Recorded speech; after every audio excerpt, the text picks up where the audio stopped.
Knowledge is power. We give power to your child. We are Paradise International School, Azamgarh. We provide 360-degree smart classes, digital library, indoor and outdoor games for physical and intellectual growth of students. Special training in the field of athletics. Admission open for playgroup to class 8th. Paradise International School, Kendri Vidyalaya Road, Hirapatti, Azamgarh. We have wings, we can fly, look at the world in the eye. We have a heart that is kind and a wise, open mind. We have hope, we have love, we can rise up above. Make us strong at the core, make us ready to explore, make us worthy of it all. So we may rise when we fall. We are the game changers, we are the trailblazers, we are the go-getters, we are the wave riders, we are the champions. माँ बाप अपने बच्चों के लिए अच्छे स्कूलों के चयन को लेकर हमेशा असमंजस में रहते हैं, पर पेरेंट्स की इस असमंजस की स्थिति को दूर करने के लिए ये है आजमगढ़ के रहुआ मुस्तफाबाद इलाके के 2 एकड़ में फैला हुआ ईशान पब्लिक स्कूल, जो आपकी सभी शंकाओं और असमंजस की स्थिति को संतुष्टि में बदल देगा। Ishan public school CBSE 10+2 school है, जहां बच्चों को सिर्फ शिक्षा ही नहीं बल्कि एक्स्ट्रा करिकुलम एक्टिविटीज में भी बराबर से पार्टिसिपेट करने के लिए प्रोत्साहित करता है।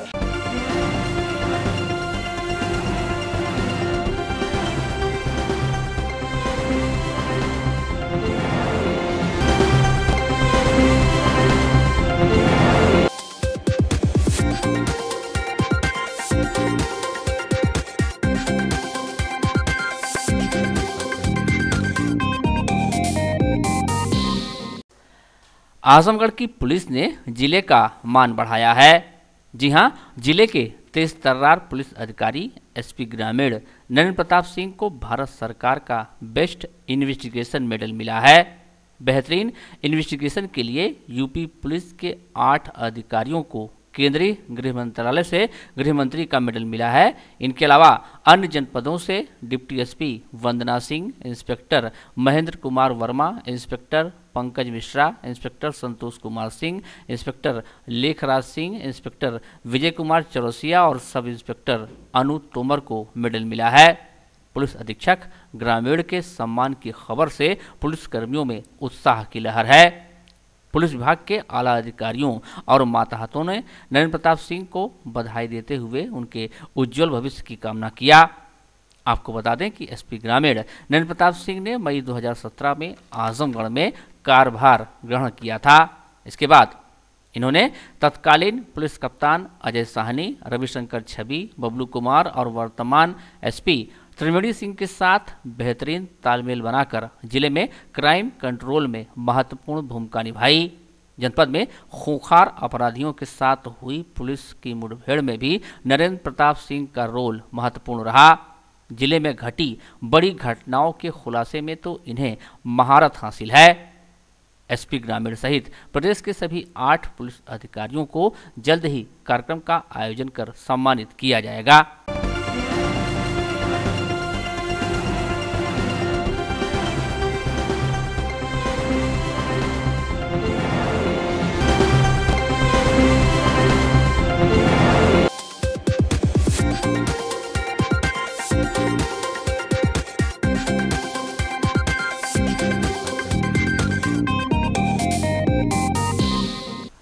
मेरा बूथ सबसे मजबूत कार्यक्रम के अंतर्गत प्रधानमंत्री नरेंद्र मोदी ने वीडियो कॉन्फ्रेंसिंग के जरिए बूथ कार्यकर्ताओं और भाजपा नेताओं में जोश भरा।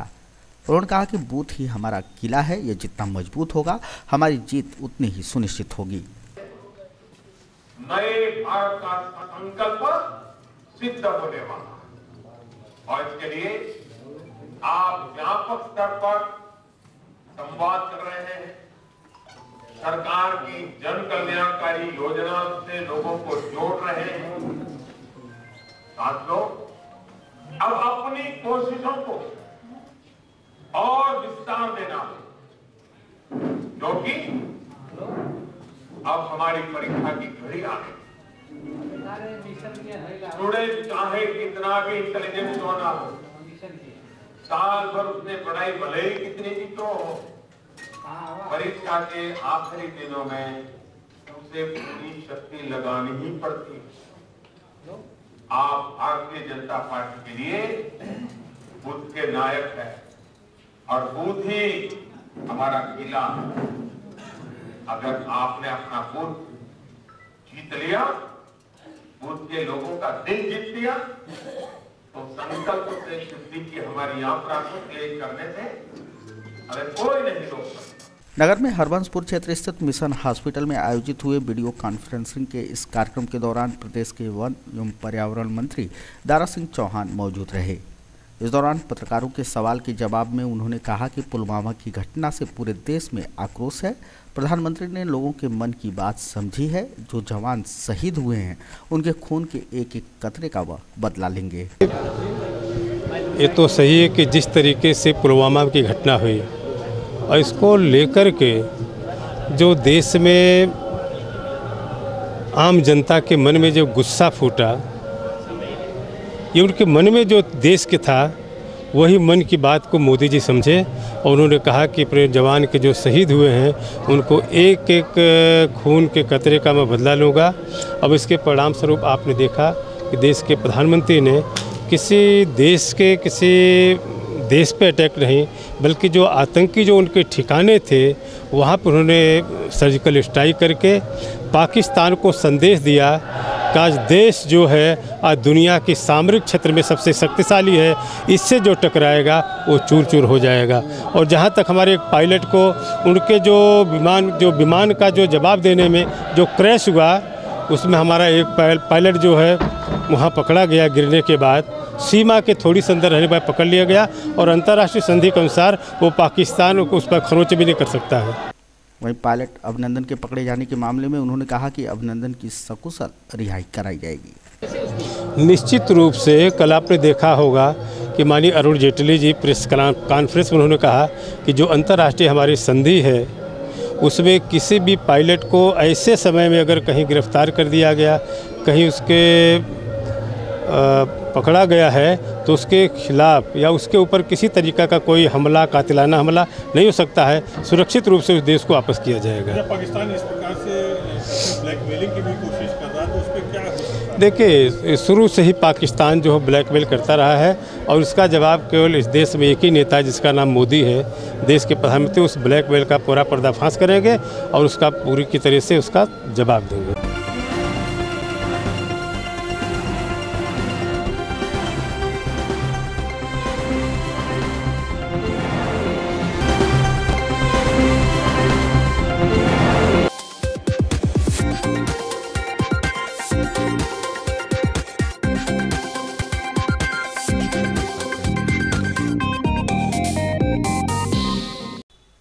आजमगढ़ के महाराजगंज थाना क्षेत्र के शिवपुर में 4 दिन पूर्व गन्ना के खेत में अज्ञात युवती की हत्या कर तेजाब से चेहरा जलाने की घटना का पुलिस ने पर्दाफाश कर दिया।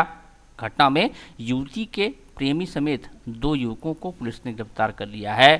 प्रेमी प्रेमिका आतरौलिया थाना क्षेत्र के केशवपुर के निवासी थे, लेकिन प्रेमी ने घटना के दिन प्रेमिका को बाइक से घुमाने के बहाने बुलाया और फिर गला घोंटकर कत्ल कर दिया। अपर पुलिस अधीक्षक ग्रामीण ने बताया कि प्रेमिका की शादी कहीं और तय हो गई थी। लड़की का व्यवहार बदल गया था जिससे प्रेमी नाराज था। वहीं खास बात यह थी कि प्रेमिका के परिजनों ने उसके लापता होने की इत्तला भी पुलिस को नहीं दी थी। मामला 2 थाने का था। किसी प्रकार से कड़ियों को जोड़कर पहचान हुई। आपको बता दें कि थाना क्षेत्र महाराजगंज के शिवपुर में गन्ना के खेत में एक अज्ञात लड़की की शिनाख्त वंदना निवासिनी केशवपुर थाना आतरौलिया के रूप में हुई थी। हत्यारों की गिरफ्तारी हेतु लगातार प्रयास कर रहे थाना अध्यक्ष महाराजगंज को गुरुवार के दिन मुखबिर के जरिए सूचना प्राप्त हुई कि उपरोक्त घटना के संबंधित आरोपी सुजीत राजभर इस समय देवरपुर मोड़ पर मौजूद है। मुखबिर की सूचना पर तत्काल कार्रवाई करते हुए थाना अध्यक्ष महाराजगंज मय हमराह द्वारा मौके पर पहुंचकर आरोपी को गिरफ्तार कर लिया गया। आरोपी सुजीत के पास से एक मोबाइल बरामद किया गया है। पूछताछ में उसने बताया कि मृतका वंदना से उसके अवैध संबंध थे। करीब 1 वर्ष पूर्व वह गर्भवती भी हो गई थी, जिसका गर्भपात उसकी भाभी ने कराया था। उसके बाद से वंदना मुझसे पैसे ऐंठती थी, मेरा जीना हराम कर दिया था। मुझसे लगातार मोबाइल से बात होती थी। उसकी शादी तय हो गई थी, लेकिन वह मेरी शादी नहीं होने दे रही थी। इससे आजिज आकर मैंने उसको मारने का फैसला किया। इस काम के लिए अपने दोस्त सूरज शर्मा को तैयार किया और 15 फरवरी को वंदना को मोटरसाइकिल पर अपने साथ लेकर घुमाने के बहाने घर से निकला। योजना के मुताबिक सूरज शर्मा को भी फ़ोन करके बूढ़नपुर तिराहे पर बुला लिया। वहां से हम तीनों महाराजगंज होते हुए ग्राम शिवपुर स्थित बुढ़वा बाबा के मंदिर जाने के बहाने सड़क किनारे स्थित गन्ने के खेत में पहुंचे। वहीं मोटरसाइकिल रोककर खेत में चला गया। खेत में अचानक पीछे से उसका गला पकड़कर पटक दिया तथा दाहिने गाल से गला दबाकर उसकी हत्या कर दी। एक 24 तारीख को थाना महाराजगंज के एक गन्ने के खेत में एक अज्ञात युवती की लाश मिली थी, जिसकी गला घोंट के हत्या की गई थी और ऐसा प्रतीत हो रहा था कि उसके चेहरे पर तेजाब डाला गया है। हमारे एसओ विकास चंद पांडे और सीओ हमारे सीता प्रसाद पांडे इस घटना को सॉल्व करने के लिए लगे हुए थे और जानकारी ये हुई कि लड़की मूल रूप से केशवपुर की रहने वाली है, जो थाना तरौलिया में पड़ता है और गांव में ही लड़का सुजीत राजभर है, उससे उसके अवैध संबंध थे, प्रेम संबंध थे उसके। और चूँकि लड़की की शादी कहीं तय हो गई थी, इसी बात से वो नाराज़ हो गया। लड़की का व्यवहार शादी तय होने के बाद बदल गया उसके प्रति और गाली गलौज करने लगी। इसी बात को लेकर लड़की को बहला के अपने दोस्त सूरज शर्मा के साथ बैठाया बाइक पर वो और दिन में लेके आया हमारे यहाँ देवरा इलाके में, जो थाना महाराजगंज में पड़ता है, और वहाँ इसने उसकी हत्या कर दी गला दबा करके। डेड बॉडी को फेंक करके वहाँ से फरार हो गया था। एक जटिल मामला था, लड़की की जो पहचान नहीं हो पा रही थी। हमारे थाने की टीम काफ़ी बधाई की पात्र है कि इन लोगों ने उसकी पहचान करवाई कि वो मूल रूप से कहाँ की रहने वाली है और पहचान होने के पश्चात हमारी जो दिशा थी व्यवस्था की 2 दिशाओं में चल रही थी, क्योंकि लड़की को गायब हुए कई दिन हो गया था और घर के लोग थाने पर सूचना इतला नहीं किए थे। तो एक तो ऑनर किलिंग की बात सिद्ध हो रही थी इसमें, दूसरा चूँकि प्रेम प्रसंग का मामला था इसमें, तो इस सर्विलांस और मैनुअल जो जानकारी हमारे एस जो उठाया था उसके अकॉर्डिंग प्रेमी का नाम इसमें आ रहा था।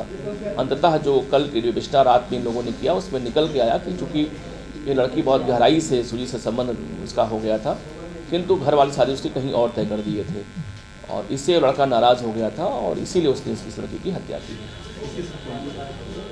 बेसिकली 2 हैं, सुजीत मेरा अभियुक्त है इसके साथ, उसका एक दोस्त है जो है सूरज शर्मा है, जो उसी पड़ोसी है और उसी के बाइक पे बिठा के लड़की को लोग सहमति से ले गए थे और गन्ने के खेत में मार के लोग वहाँ पर डाल दिए थे। एक मैं जो पुलिस टीम हमारी है उसको 10,000 रुपये इनाम घोषणा कर रहा हूँ, दी जाएगी इनको। वहीं दूसरी तरफ आरोपी युवक का कहना था कि 1.5 वर्ष से उसका संबंध था और उसने प्रेमिका को आगाह किया था कि वह उसकी नहीं होगी तो किसी की भी उसे नहीं होने देगा। भी गया था मुकाम पे, वहाँ से मेरी ज़िंदगी बिगाड़ भी दी इसने। नहीं तो क्या कारण, तुम्हारी शादी तय हो गई थी, उससे छुटकारा पाना चाहते थे, क्या शादी का दबाव बना रही थी, क्या कर? नहीं, मैं जैसे मैं उनसे शादी करने के लिए तैयार था पूरे। कौन नहीं था? मैं तैयार था पूरा। तैयार थे? जी वो सर। क्या कह रही थी? वो पहले कह रही थी, फिर उसके बाद 4-5 महीने बाद मुकर गए, नहीं करेंगे। जब मैं मुंबई से रिटर्न आ गया तब। कितने साल से संबंध थे तुम्हारे? 1.5 साल से। तो वो प्रेग्नेंट भी हो गई थी? जी सर। तो फिर उसमें क्या ब्लैकमेल कर रही थी तुमको? ब्लैकमेल नहीं कर रही थी। है तो कि ब्लैकमेल कर रही थी? नहीं, ब्लैकमेल नहीं कर रही थी सर। जैसे प्रेग्नेंट मुझसे पैसा मांग रही थी, पैसा मांग रही थी, वही तो ब्लैकमेल हुआ। जी सर। और क्या? हाँ, पैसे मांग रही थी। तो उसी से छुटकारा पाने के लिए हत्या कर दी? किस तरह? नहीं साहब, उस तरीके से हत्या नहीं, उसके कारण नहीं है हत्या करनी। हत्या का वजह क्या था? सर मैं पूछा था, हम जैसे वो कह रहे थे मैं तुम्हारी नहीं तो किसी की नहीं हो सकती, मैं भी बोला था तुम मेरी नहीं तो तुम किसी की नहीं हो सकती। सर इसी बात थे। बूढ़नपुर से लेके देवरपुर से लेके चले गए वहाँ पे महाराजगंज से भैरवा होते चले गए थे वहाँ पे। वहाँ गांव का नाम नहीं मालूम है मुझे। किस तरह मारे? गला दबा के।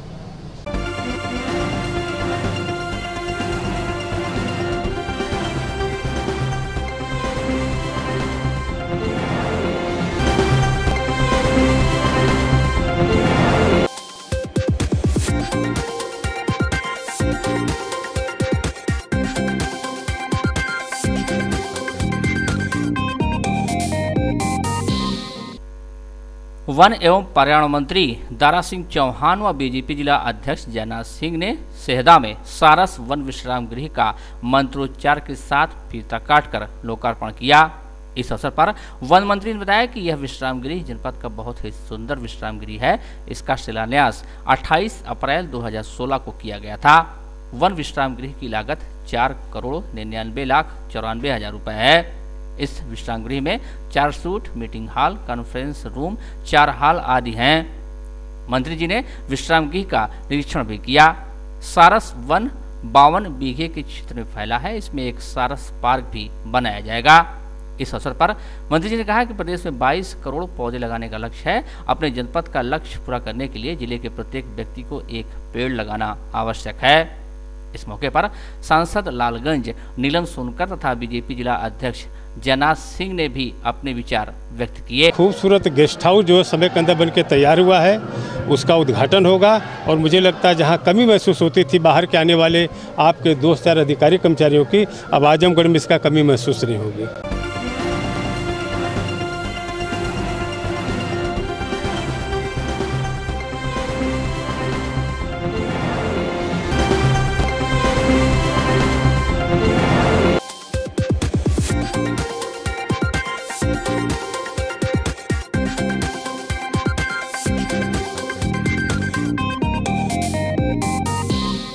गुरुवार को महान वैज्ञानिक सर सीवी रमन का जन्मदिवस पूरे देश में राष्ट्रीय विज्ञान दिवस के रूप में मनाया गया। इस अवसर पर लछीरामपुर क्षेत्र स्थित राहुल सांकृत्यायन जन इंटर कॉलेज में विज्ञान प्रदर्शनी आयोजित की गई। विज्ञान के शानदार विभिन्न मॉडलों के प्रस्तुतिकरण के जरिए विद्यालय के बच्चों ने प्रदर्शनी को यादगार बना दिया। उनके द्वारा बनाए गए water cycle, volcano, telescope, missiles, nuclear power plant, windmill, solar system और पोल्यूशन पर बनाए गए मॉडल सभी के द्वारा खूब सराहे गए। बच्चों का प्रस्तुतिकरण भी काबिल तारीफ रहा। हम आपको अपने मॉडल के थ्रू वायु प्रदूषण के बारे में बताते हैं। हम पानी के बिना जीवित रह सकते हैं, खाने के बिना जीवित रह सकते हैं, पर वायु के बिना हम जीवित नहीं रह सकते। आज आपके पास गाड़ी है, बंगला है, सब कुछ है, क्या आपके पास स्वच्छ हवा है? नहीं, क्योंकि आज आजमगढ़ में इतनी जगह ही नहीं बची जितने हम पेड़ पौधे उगा सके। ये मानव 2,000 रुपए के लिए पेड़ काट रहा है, जो एक पेड़ 50 साल की वर्ष में अपने 5 लाख रुपए का ऑक्सीजन हमें प्राप्त करता है। जैसे कि आप देख सकते हैं हमने यहाँ पर गाड़ियाँ लगा रखी है। ज्यादातर कारों में सीएनजी का उपयोग, कार्बन डाइऑक्साइड का उपयोग होता है। हमें सीएनजी का उपयोग करना चाहिए। ज्यादातर गाँव में चूल्हे पे खाना बनाया जाता है, जिसमें कार्बन डाइऑक्साइड निकलती है। कार्बन डाइऑक्साइड से हमें बहुत सारी हानिकारक प्रभाव पड़ सकते हैं, इसलिए हमें एलपीजी का उपयोग करना। Structure of heart has a 4 chambered. First right atrium, right ventricle, left atrium, left ventricle. Both the atrium is separated to the atricular septum and both the ventricle is separated to the ventricular septum. About the circulation of heart, first the deoxygenated blood is come to the pulmonary veins and pulmonary veins to right atrium, and the tricuspid valve is open and the deoxygenated blood is come to the right atrium, and again it is go to the pulmonary veins to lungs, and oxygenated blood is come to the left atrium, and the bicuspid valve is open and the oxygenated blood is come to the right ventricle and go to the aorta. Aorta has 3 parts. Superior artery, coronary artery and inferior artery. Superior artery blood is go to the upper region, means heart, and the coronary artery blood is going to the heart, and the inferior artery blood is going to the lower region. दौरान विद्यालय के principal UC Mishra ने कहा कि विज्ञान को व्यवहार से जोड़ने और बच्चों में विज्ञान के प्रति लगाव पैदा करने के उद्देश्य को लेकर विज्ञान में विज्ञान दिवस के अवसर पर विज्ञान प्रदर्शनी को आयोजित किया गया। आज 28 फरवरी को सर सीवी रमन, जो भारत के बहुत ही प्रख्यात और प्रसिद्ध वैज्ञानिक थे, उन्होंने रमन इफेक्ट की खोज की थी, रमन प्रभाव लाइट में। तो उसी प्रभाव पर उनको सर 1930 में 1930 में नोबेल प्राइज़, जो कि दुनिया का सबसे बड़ा पुरस्कार होता है, उससे अवार्ड किया गया था। और ये नोबेल प्राइज़ जो है हिंदुस्तान के पहले वैज्ञानिक थे जिनको नोबेल प्राइज़ मिला था। तो उसी दिन को हमारी सरकार जो है विज्ञान दिवस के रूप में CSIR ने उसको विज्ञान दिवस के रूप में घोषित किया है और विज्ञान दिवस के रूप में पूरे देश में यह दिन मनाया जाता है। तो इसको मनाने का उद्देश्य हमारे स्कूल में भी इसको आज विज्ञान दिवस के रूप में मनाया गया और सारे बच्चे लगभग आधे से ज़्यादा 60% बच्चे इसमें मॉडल बनाए और चीफ गेस्ट के रूप में हमारे जिला सूचना अधिकारी और हमारे डॉक्टर RB त्रिपाठी जो ऑर्थोपेडिक सर्जन हैं ये लोग थे। इन्होंने पूरा निरीक्षण किया सभी मॉडल्स का और बहुत बच्चों की बहुत प्रशंसा इन्होंने किया। बच्चों से क्वेश्चन भी पूछा गया और हम लोगों का मुख्य उद्देश्य जो है इसको मनाने का ये था कि बच्चे साइंस के एप्लीकेशन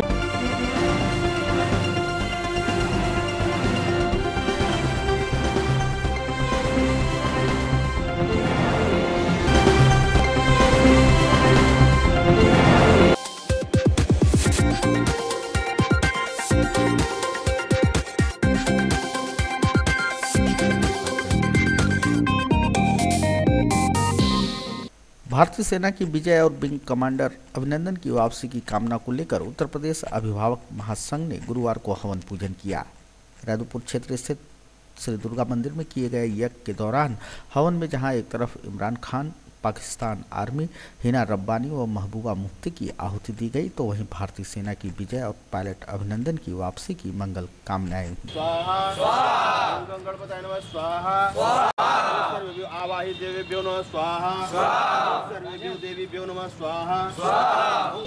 आज एक हवन का कार्यक्रम हम लोग सभी उत्तर प्रदेश अभिभावक महासंघ परिवार और आजमगढ़ जनपद वासियों की तरफ से छात्र संघ की तरफ से एक सामूहिक कार्यक्रम हम लोग रख के भारतीय सेना के विजय के लिए आज एक मंगल कामना की गई है कि हमारी भारत की विजय हो, पाकिस्तान का खात्मा हो और हमारा जो पायलट अभिनंदन है वो सकुशल भारत में वापसी हो उनके वापसी की मंगल कामना के लिए आज ये पावन हवन किया गया है। विधि विधान से ईश्वर से माँ दुर्गा से यही प्रार्थना है कि हमारे भारत की संपूर्ण राष्ट्र में प्रथम श्रेणी में भारतवर्ष का नाम गिना जाए।